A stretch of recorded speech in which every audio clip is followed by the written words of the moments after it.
Hi అందరికీ chicken dum biryani చేసుకుందాం. 1 kilo వరకు చికెన్ తీసుకున్న.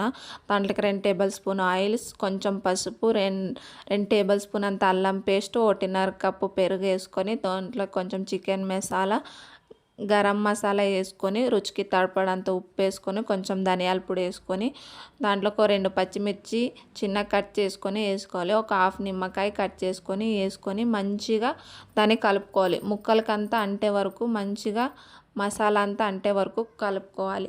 కలుపుకున్నాక ఒక హాఫ్ అన్ అవర్ మ్యాగ్నేట్ కోసం ఇడిసాలి. మ్యాగ్నేట్ అయ్యే వరకు ఇక్కడ రైస్ చేసుకుందాం. ఒక గిన్నె పెట్టుకుని 1 టేబుల్ స్పూన్ అంత ఆయిల్ వేసుకొని దాంట్లోకి బిర్యానీ స్పైసెస్ వేసుకోవాలి. బిర్యానీ స్పైసెస్ వేసుకొని మనము హాఫ్ అన్ అవర్ ముందే బాస్మతి రైస్ నానపెట్టుకుంటే చాలా బాగుంటుంది. తర్వాత వాటర్ వేసుకోవాలి. వాటర్ వేసుకున్నాక కొంచెం రుచికి తరపడంత ఉప్పు వేసుకొని కొత్తిమీర పుదీనా వేసుకోవాలి. వేసుకున్నాక దాన్ని మంచిగా నీళ్లు మరిగే వరకు ఇడసాలి.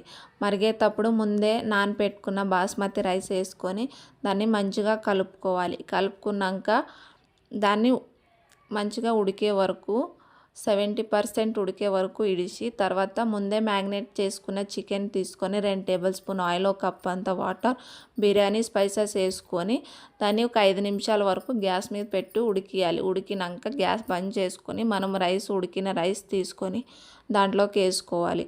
వేసుకున్నాక మిడిల్లోనే ఫ్రై చేసుకున్న ఆనియన్, కొత్తిమీర వేసుకోవాలి. వేసుకున్నాక మిగిలిన రైస్ వేసుకొని దాంట్లోకి మళ్ళీ పైన కూడా కొత్తిమీర, పుదీనా, ఆనియన్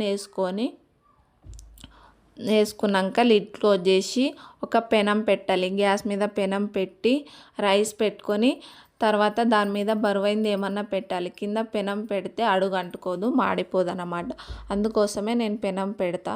తర్వాత ఇలా 15 నిమిషాల వరకు మంచిగా ఉడకనివ్వాలి.